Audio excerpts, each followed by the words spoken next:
Hi girls, how are you today? I wish you all well and healthy. Now, we will learn about the sin rules or the law of science. Before that, we must remember about the right triangle. Let's start to study. Nah, tetapi kita sebelum belajar, Ibu akan menjelaskan alur pada pertemuan kali ini. Nah, alur pembelajarannya yang pertama adalah presensi melalui Google Classroom. Setelah itu, kita akan melakukan pertemuan melalui Cmeet dengan materi yaitu pembahasan konsep tentang aturan sinus. Selanjutnya, kita akan melakukan pembahasan contoh soal melalui Cmeet. Setelah itu, kalian bisa memahami video pembelajaran melalui link YouTube yang telah Ibu share. Dan pembelajaran hari ini akan diakhiri kuis melalui Google Form. Nah, pada kuis tersebut terdapat 5 soal mengenai trigonometri yang akan kita bahas pada pagi hari ini. Selain itu, akan ada satu refleksi khusus tentang karakter apa yang telah kalian pahami setelah belajar pada pertemuan kali ini. Nah, karakter itu dapat kalian jabarkan melalui Google Form yang telah Ibu share nanti. Oke, nah kita akan memulai pembelajaran pada pagi hari ini. Semoga kalian dapat konsentrasi dan dapat memahami pembelajaran pada hari ini. Selamat belajar! Nah, kompetensi dasar pada pembelajaran hari ini adalah menjelaskan tentang aturan sinus dan kosinus. Sedangkan tujuannya adalah menumbuhkan karakter ketekunan, kesabaran, ketelitian, kedisiplinan, dan tanggung jawab. Yang kedua, menemukan konsep dari aturan sinus. Dan yang ketiga, menggunakan aturan sinus untuk menyelesaikan permasalahan matematika.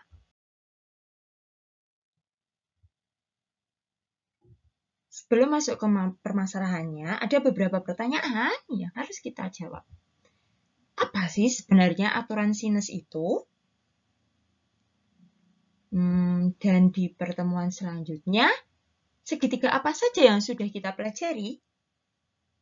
Apakah segitiga siku-siku, sembarang, lancip, atau segitiga yang lain? Nah, apakah kalau segitiga sembarang dapat kita ubah menjadi sebuah segitiga siku-siku?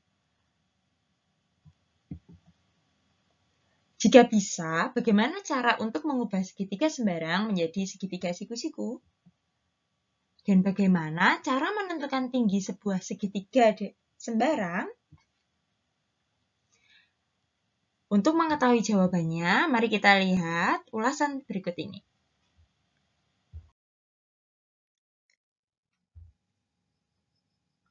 Oke, nah, sebelumnya mari kita mengingat sesuatu. Ada sebuah segitiga siku-siku, segitiga A, B, C. Nah, pada segitiga siku-siku ini, kita bisa menentukan nilai sinus, kosinus, dan tangen dari salah satu sudutnya. Nah, misalkan yang kita ambil adalah sudut A.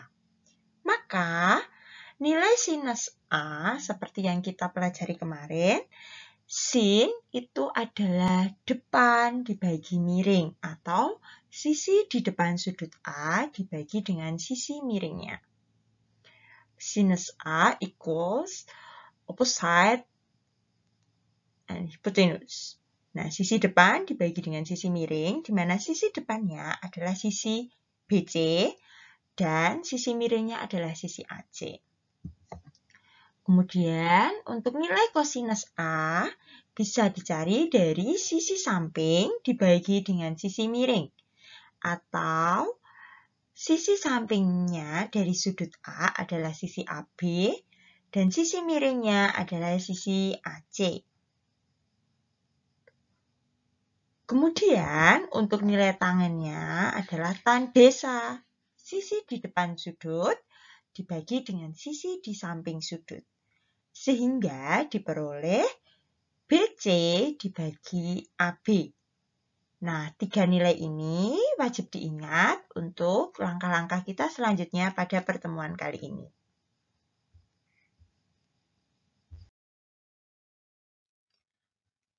Nah, selanjutnya kita akan mengingat kembali nilai sinus dari sudut-sudut istimewa pada 4 kuadran.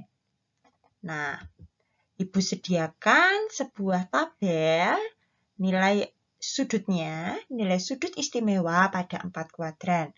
Terdapat 0 derajat, 30 derajat, 60 derajat, 90 derajat pada kuadran 1, 120 derajat, 150 derajat, 180 derajat pada kuadran 2, kemudian 210 derajat, 240 derajat, 275 derajat pada kuadran 3, dan 300 derajat, 330 derajat, dan 360 derajat pada kuadran 4. Nah, kita mengingat dulu nilai sinus sudut 0 derajat, itu adalah 0. Kemudian nilai sinus 30 derajat adalah setengah. Nilai sinus 60 derajat adalah setengah akar 3. Dan nilai sinus 90 derajat adalah 1. Nilai sinus pada kuadran 1 adalah bernilai positif. Kemudian, pada kuadran 2, nilai sinus adalah bernilai positif. Sehingga nilai sinus 120 derajat adalah setengah akar 3. Kemudian nilai sinus 150 derajat adalah setengah. Dan nilai sinus 180 derajat adalah 0. Selanjutnya, nilai sinus 210 derajat sampai 270 derajat itu berada di kuadran 3, sehingga nilai sinusnya bernilai negatif. Oleh karena itu, diperoleh sinus 210 derajat adalah negatif setengah, nilai sinus 240 derajat adalah setengah negatif setengah akar 3, dan nilai sinus 270 derajat adalah negatif 1. Kemudian, sudut 300 derajat sampai 360 derajat berada di kuadran 4, di mana nilai sinus sudut pada kuadran 4 bernilai negatif. Sehingga sinus 300 derajat bernilai negatif setengah akar 3.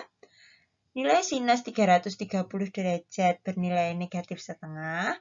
Dan nilai sinus sudut 360 derajat adalah 0. Nah, berikut adalah nilai-nilai sinus sudut istimewa pada 4 kuadran.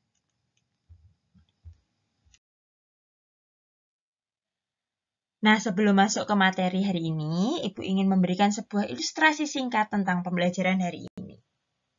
Apakah kalian pernah berkunjung atau bepergian ke suatu tempat? Pasti sudah pernah. Nah, apakah kalian pernah berkunjung atau bepergian ke suatu tempat dengan menggunakan pesawat? Ya, sebagian besar pasti sudah pernah. Oleh karena itu, pada kali ini Ibu akan memberikan ilustrasi singkat tentang pemanfaatannya. Hal ini Ibu ingin bermimpi bahwa Ibu akan pergi ke suatu negara yang menjadi impian Ibu, yaitu Jepang. Karena Ibu berasal dari Yogyakarta dan Yogyakarta menuju ke Jepang, setelah Ibu cari informasinya, Ibu memerlukan sarana untuk transit dengan menggunakan pesawat, yaitu kita akan transit di Jakarta. Oleh karena itu, kita bisa cek dulu. Sesungguhnya dari Yogyakarta bisa langsung ke Jepang. Atau jika Ibu berada di Jakarta, Ibu juga bisa langsung ke Jepang. Nah, karena penerbangan Ibu itu memerlukan transit di Jakarta, maka Ibu harus dari Jogja ke Jakarta terlebih dahulu, baru Ibu ke Jepang. Nah, sesungguhnya jarak dari Jogja ke Jepang itu bisa kita lihat dari peta. Kemudian jarak dari Jakarta ke Jepang itu juga bisa kita lihat dari peta. Nah, dengan menggunakan alat pada pesawat, kita bisa tahu sudut yang terbuat dari daerah Yogyakarta, Jakarta, dan Jepang. Nah, dalam pesawat itu sudah didesain. Di pesawat itu pada sayap di belakang itu terdapat sebuah alat yang bernama flap. Nah, flap itu dapat dikontrol. Ada dua hal. Dapat dengan manual oleh pilot atau nanti secara otomatis disetting oleh pilot. Nah, karena zaman sudah maju, maka mayoritas pilot menggunakan cara otomatis. Nah, ini sudah didesain khusus oleh pembuat pesawat. Nah, desainnya itu seperti apa? Di desainnya ini sudah dapat menunjukkan bahwa pergeseran pesawat berapa derajat untuk menuju ke suatu daerah tertentu. Nah, oleh karena itu, kita sudah tidak perlu memikirkan berapa besar sudut yang terbentuk dari bandara yang ada di Yogyakarta, bandara yang ada di Jakarta, dan yang ada di Jepang. Begitu pula sudut yang kita cari yang terbentuk oleh bandara yang ada di Jepang, bandara yang ada di Yogyakarta, dan bandara yang ada di Jakarta. Dua sudut ini dapat dihitung secara langsung oleh pesawat yang akan kita tumpangi. Nah, oleh karena itu, kita dapat cari tahu nih, kira-kira bagaimana ya cara jika kita mencari suatu jarak atau waktu tempuh dari Jogja ke Jepang, jika kita tanpa memerlukan transit di Jakarta. Dengan kita tahu di mana sudut, kedua sudutnya sudah diketahui oleh pesawat itu sendiri. Nah, aplikasi ini banyak digunakan oleh mesin-mesin transportasi baik udara maupun laut. Nah, untuk mencari jaraknya itu, maka kita dapat perhatikan melalui pemahaman konsep berikut ini.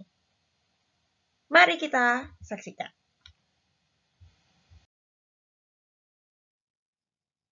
Oke, dari ilustrasi tadi, maka dapat kita ambil sebuah segitiga siku-siku yang menampilkan bandara yang ada di Yogyakarta, bandara yang ada di Jakarta, dan yang ada di Jepang. Nah, ketiga bandara itu membentuk sebuah segitiga A, B, dan C. Kemudian, kita membuat sebuah garis yang tegak lurus dengan kepulauannya tadi di A dan B.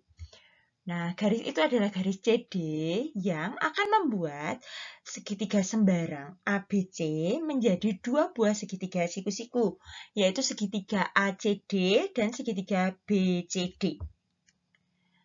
Oke, nah sebelumnya kita akan memberikan nama sisi-sisinya terlebih dahulu. Sisi A kecil merupakan sisi yang berada di depan sudut A atau sisi BC. Kemudian, sisi B kecil adalah sisi yang berada di depan sudut B atau sisi AC. Dan sisi C kecil adalah sisi AB di mana berada di depan sudut C. Oke, langkah pertama kita perhatikan terlebih dahulu segitiga ACD. Pada segitiga ACD, kita dapat memperoleh sinus alfa. Sinus alfa diperoleh seperti cara yang ada di depan tadi. Sinus itu adalah sisi di depan sudut dibagi sisi miringnya. pada segitiga ACD, sisi di depan sudut alfa adalah sisi CD, dan sisi miringnya adalah sisi AC. Maka sinus alfa sama dengan CD dibagi AC. Di mana kalau kedua ruas kita kalikan dengan AC, maka diperoleh CD sama dengan AC sin alfa. Nah, di sini AC juga disebut sisi B, maka diperoleh CD sama dengan B sin alfa. Kemudian, kita perhatikan segitiga BCD. Pada segitiga BCD, kita bisa mencari nilai sinus beta. Sinus beta itu diperoleh sisi depannya, yaitu CD, dibagi dengan sisi miringnya, yaitu BC. Maka sinus beta sama dengan CD dibagi BC. Gimana? Kalau kedua ruasnya itu kita kalikan dengan BC, diperoleh CD sama dengan BC dikali sin beta. Di sini pada gambar tertulis bahwa sisi BC itu dapat dinamakan sisi A. Oleh karena itu diperoleh CD itu sama dengan A dikali sin beta.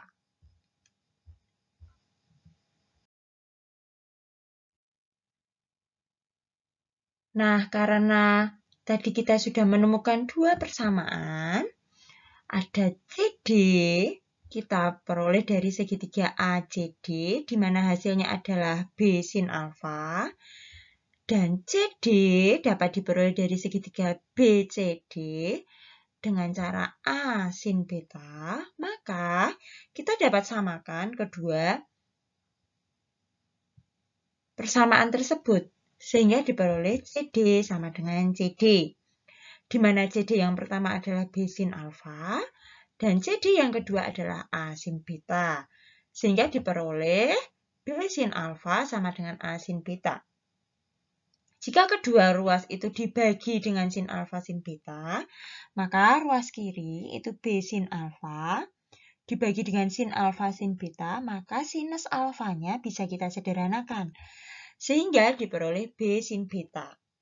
Kemudian yang ruas kanan, A sin beta dibagi dengan sin alfa sin beta, maka sinus betanya bisa disederhanakan, sehingga diperoleh A sin alfa.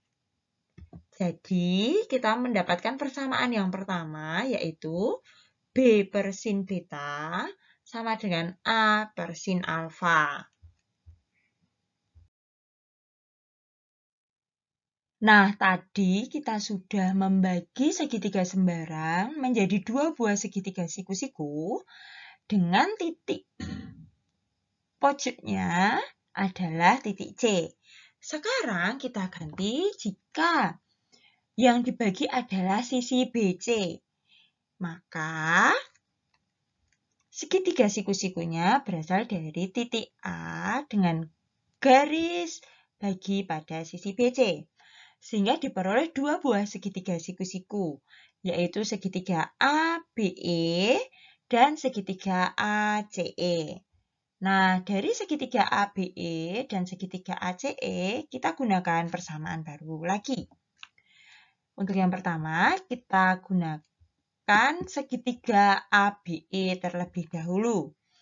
Pada segitiga ABE, kita dapat memperoleh nilai sinus beta, itu adalah sisi di depannya adalah AE, dibagi sisi miringnya adalah AB. Sehingga sin beta sama dengan AE per AB. Kemudian, kedua ruas kita kalikan AB, sehingga diperoleh AE sama dengan AB sin beta. Karena AB dapat kita sederhanakan menjadi sebuah sisi yang dinamakan C kecil, maka AE sama dengan C kali sin beta. Nah, sekarang kita perhatikan segitiga ACE. Pada segitiga ACE, kita dapat mencari AE dari sudut gamma. Nah, dari sudut gamma, itu dapat diperoleh sisi di depannya itu AE dan sisi miringnya adalah AC. Sehingga sinus gamma itu sama dengan AE dibagi AC. Nah, jika kedua ruas kita kalikan AC, sehingga diperoleh AE sama dengan AC sin gamma.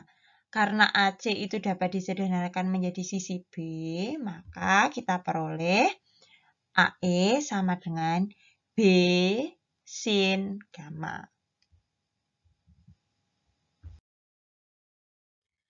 Nah, dari segitiga ABE dan ACE, kita peroleh dua persamaan, yaitu AE itu sama dengan C sin beta, dan AE sama dengan B sin gamma. Sehingga kita dapat satukan kedua persamaan itu, yaitu AE sama dengan AE, karena pasti panjangnya sama. AE yang pertama itu adalah C sin beta, dan AE yang kedua adalah B sin gamma. Sehingga kalau kedua ruas kita bagi oleh sinus beta dikali sinus gamma, nah C sin beta dibagi sinus beta sinus gamma, maka kita dapat sederhanakan sinus betanya, sehingga diperoleh C sin gamma. Kemudian yang ruas kanan, B sin gamma, kita bagi dengan sinus beta kali sinus gamma, sehingga diperoleh B sin beta. Oleh karena itu, kita peroleh persamaan yang kedua, yaitu C sin gamma sama dengan B sin beta. Nah, dari persamaan 1 dan persamaan 2, maka kita bisa lihat, nah tadi kan bentuk segitiganya ABC, di mana sudut A itu kita tulis alfa, sudut B itu beta, dan sudut C itu adalah gamma. Kemudian sisi di depan sudut A itu A kecil, sisi di depan sudut B itu B kecil, dan sisi di depan sudut C adalah C kecil. Nah, karena persamaan pertama tadi kan B per sin beta sama dengan A per sin alfa, dan persamaan kedua adalah C per sin gamma sama dengan B per sin beta, maka kita dapat sederhanakan. Maka kalau misalnya B sin beta, di sini juga ada B sin beta. Kalau B sin betanya itu sama dengan C sin gamma, maka pasti akan sama dengan A sin alfa. Sehingga kita peroleh A sin alfa sama dengan B sin beta sama dengan C sin gamma. Nah, cara paling mudahnya adalah begini. Kalau A kan sin alfa, di mana sin alfa itu kalau sisi di depannya itu adalah A kecil, maka sepasang A per sin alfa. Kemudian sisi di depan beta itu adalah B kecil, maka B per sin beta. Dan sisi di depan gamma adalah C kecil, maka C per sin gamma. Nah, dari persamaan ini kita dapat sederhanakan. Jika kita akan mengambil sepasang saja untuk lebih mudah, maka kita dapat peroleh A sin alfa sama dengan B sin beta. Jika kita mau mengambil yang dua depan ini. Kemudian ketika yang tengah dapat kita tutup, maka A sin alfa juga bisa sama dengan C sin gamma. Atau kita hanya mengambil dua persamaan yang belakang, yaitu B sin beta sama dengan C sin gamma. Nah, ini merupakan aturan sinus dari sebuah segitiga.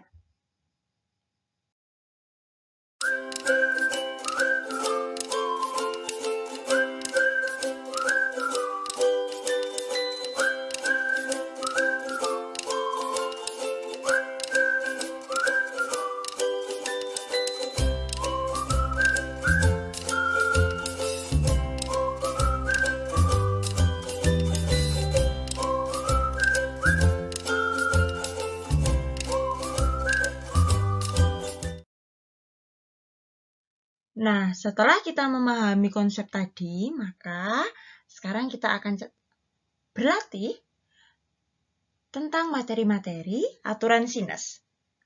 Nah, yang pertama, jika terdapat sebuah permasalahan dalam bentuk segitiga seperti ini. Gambar di atas menunjukkan segitiga ABC dengan sudut A sebesar 60 derajat, sudut B sebesar 45 derajat, dan AC sepanjang 5/2 cm. Hitunglah sudut C dan panjang BC.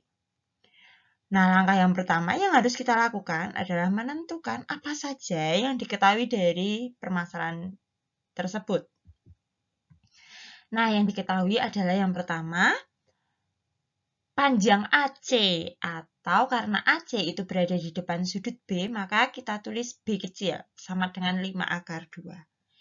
Sudut A 60 derajat dan sudut B 45 derajat. Kemudian yang ditanya ada dua hal. Yang pertama sudut C, dan yang kedua adalah panjang BC, atau karena BC itu berada di depan sudut A, maka panjang BC adalah A kecil. Nah, bagaimana cara menyelesaikannya? Yang pertama, kita mencari sudut C terlebih dahulu. Karena dalam segitiga ini diketahui dua sudut, maka kita bisa tahu sudut yang ketiga dengan konsep jumlah besar sudut dalam segitiga. Nah, masihkah ingat jumlah besar sudut dalam segitiga? Pasti masih ingat. Pada pembelajaran sebelumnya sudah dijelaskan bahwa jumlah besar sudut dalam segitiga adalah 180 derajat. Sehingga jumlah dari sudut A, sudut B, dan sudut C itu adalah 180 derajat.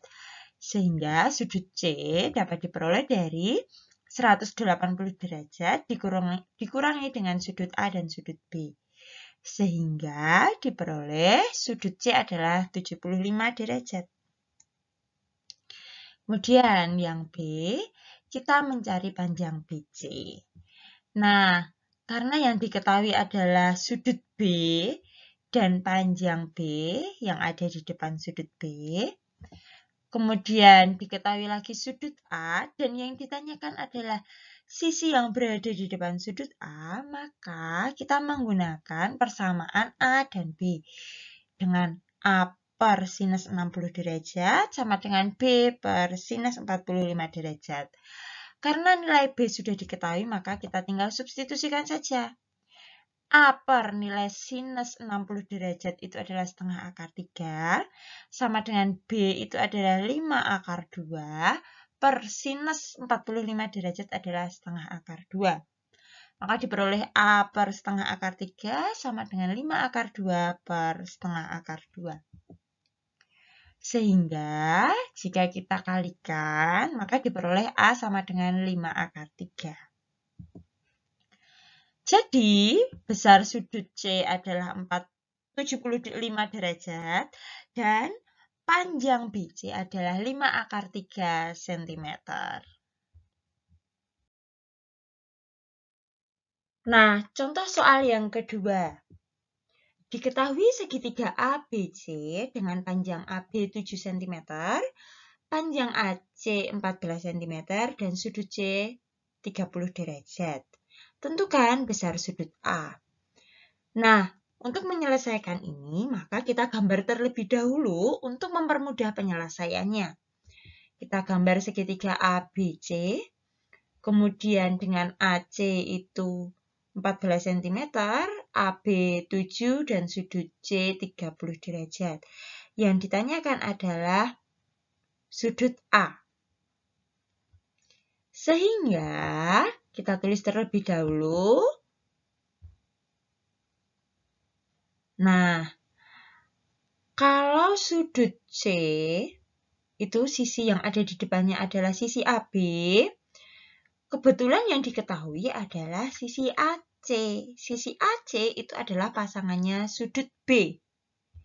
Maka, karena ini sudah merupakan sepasang dari persamaan, kita gunakan terlebih dahulu sudut B untuk memperoleh sudut A. Sehingga yang diketahui AB atau sisi C itu adalah 7, AC atau sisi B adalah 14, dan sudut C adalah 30 derajat. Yang ditanyakan adalah besar sudut A. Nah, seperti yang sudah dijelaskan tadi, maka langkah pertama adalah mencari besar sudut B terlebih dahulu. Nah, cara mencarinya dengan cara kita menggunakan persamaan AB per sinus C sama dengan AC per sinus B. Sehingga kita substitusikan di mana AB itu adalah 7, sudut C adalah 30 derajat, maka 7 per sinus 30 derajat. Kemudian AC adalah 14, dan sinus B adalah sudut yang ditanyakan. Sehingga kita dapat peroleh 7 per setengah sama dengan 14 per sinus B. Nah, kedua ruas kita kalikan dengan setengah sin B, sehingga ruas kiri menjadi 7 sin B, dan ruas kanan menjadi setengah kali 14. Sehingga diperoleh nilai sinus B-nya adalah 1. Nah, 1 adalah sinus 90 derajat.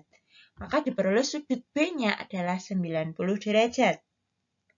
Karena sudah diperoleh sudut B, maka kita bisa memperoleh sudut A dengan cara mencari jumlah sudut dalam segitiga. Maka jumlah besar sudutnya 180 derajat, sehingga diperoleh sudut A-nya adalah 60 derajat.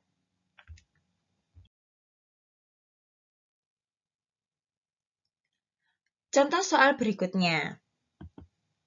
Tentukan nilai A dari gambar berikut.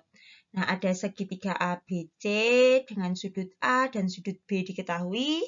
Panjang AC dan panjang BC merupakan sebuah nilai dari sebuah persamaan. Nah, yang pertama yang diketahui adalah AC itu A plus 1, BC itu adalah A-1, sudut A itu 45 derajat, dan sudut B itu 30 derajat. Yang ditanyakan adalah nilai A. Nah, hanya nilai A yang ditanyakan di sini itu adalah nilai A dari panjang AC atau panjang BC, A yang ada di sini. Sehingga langkah pertama, nah karena yang diketahui adalah sudah saling berhadapan, maka kita tinggal substitusi saja menggunakan AC per sinus B sama dengan BC per sinus A. Sehingga tinggal kita substitusikan saja AC-nya A plus 1, BC A-1, sudut A 45 derajat, dan sudut B 30 derajat. Nah, sehingga membentuk persamaan ini, kemudian nilai sinus 30 dan sinus 45 itu kita tahu. Maka tinggal kita kalikan keduanya, sehingga diperoleh setengah akar 2 dikali A plus 1 sama dengan setengah kali A-1. Nah, dapat disederhanakan, sehingga diperoleh akar 2A. Akar 2 dikali A ini, kemudian akar 2 dikali 1 itu akar 2, kemudian 1 kali A itu A, 1 kali 1 itu 1. Sehingga ketika kita kelompokkan menjadi akar 2A min A sama dengan min 1 min akar 2. Sehingga nilai A-nya bisa diperoleh dari min 1 min akar 2 per akar 2 min 1. Jika dirasionalkan, maka diperoleh nilainya min 3 min 2 akar 2. Sehingga nilai A-nya adalah min 3 min 2 akar 2. Nah, demikian contoh-contoh soal sebagai pembahasan pada pertemuan kali ini. Semoga contoh-contoh soal dan materinya dapat dipahami dengan baik. Selamat memahami. Nah, dari materi, konsep, kemudian contoh soal, maka kita dapat simpulkan bahwa dalam segitiga ABC dengan panjang AB itu adalah C, panjang BC itu adalah A, panjang AC adalah B, besar sudut A itu adalah alfa, besar sudut B adalah beta, dan besar sudut C adalah gamma. Maka dapat diperoleh aturan sinus di mana A per sinus alfa, di mana alfa itu sudut di A dan A kecil adalah sisi di depan sudut alfa. Kemudian B itu adalah sisi di depan sudut beta dan C adalah sisi di depan sudut gamma. Atau kita dapat ambil sepasang-sepasang, yaitu A per sinus alfa sama dengan B sinus beta, atau A per sinus alfa sama dengan C per sinus gamma, atau B per sinus beta sama dengan C per sinus gamma. Nah, ini merupakan aturan sinus yang dapat kita gunakan untuk menyelesaikan permasalahan-permasalahan jika yang diketahui dan ditanya itu adalah sepasang sisi dan sepasang sudut, atau dua buah sisi dan dua buah sudut. Semoga materi ini dapat bermanfaat dan dapat dipahami dengan baik. Selamat memahami. Tuhan memberkati.